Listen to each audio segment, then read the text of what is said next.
નમસ્કાર દર્શક મિત્રો, હું વિવેક કલોલા આપ સર્વેનું YouTube ચેનલમાં હાર્દિક સ્વાગત કરું છું. મિત્રો 120 ગોલ્ડન રૂલ્સ ઓફ ઇંગ્લિશ ગ્રામરની જે આપણી સિરીઝ ચાલી રહી છે તેની અંદર આજે આપણે રૂલ નંબર 91 શીખવાના છીએ. બરાબર છે મિત્રો, રૂલ નંબર 91 શેના વિશે છે? તો જોજો મિત્રો કે જો ડાયરેક્ટ સ્પીચમાં આપેલું વાક્ય, બરાબર છે, ડાયરેક્ટ સ્પીચમાં આપેલું જે વાક્ય છે મિત્રો તે પૂર્ણ વર્તમાન કાળનું હોય. શેનું મિત્રો? પૂર્ણ વર્તમાન કાળનું એટલે કે પરફેક્ટ પ્રેઝન્ટ ટેન્સ નું હોય. બરાબર છે, ડાયરેક્ટ સ્પીચમાં આપેલું વાક્ય શેનું હોય મિત્રો? પૂર્ણ વર્તમાન કાળનું હોય.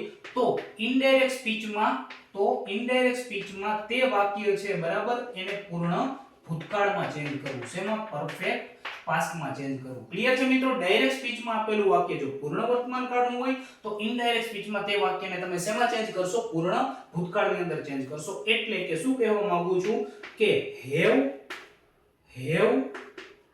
has પ્લસ v3, બરાબર છે, have has પ્લસ v3 ને તમે had પ્લસ v3 માં ચેન્જ કરશો. ક્લિયર છે મિત્રો? આનું નકાર એ have has not plus v3 થાય, આનું નકાર had plus not plus v3 થાય. ટૂંકમાં ડાયરેક્ટ સ્પીચમાં આપેલું વાક્ય જો પૂર્ણ વર્તમાન કાળનું હોય તો ઇનડાયરેક્ટ સ્પીચમાં તે વાક્યને તમે પૂર્ણ ભૂતકાળની અંદર ચેન્જ કરશો. બરાબર છે? આને આપણે ઉદાહરણની સાથે સમજીશું. બરાબર છે મિત્રો?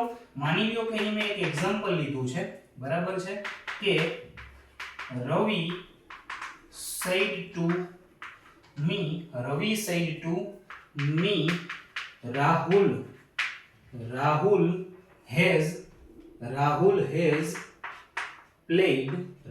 has played cricket. બરાબર છે? Ravi said to me Rahul has played cricket. તમે અહીં જોઈ શકો છો has plus v3 છે એટલા માટે આ પૂર્ણ વર્તમાન કાળનું સેન્ટેન્સ છે. આને આપણે પૂર્ણ ભૂતકાળમાં ચેન્જ કરવું હોય તો કેવી રીતે થશે મિત્રો? તો કે Ravi told me that Rahul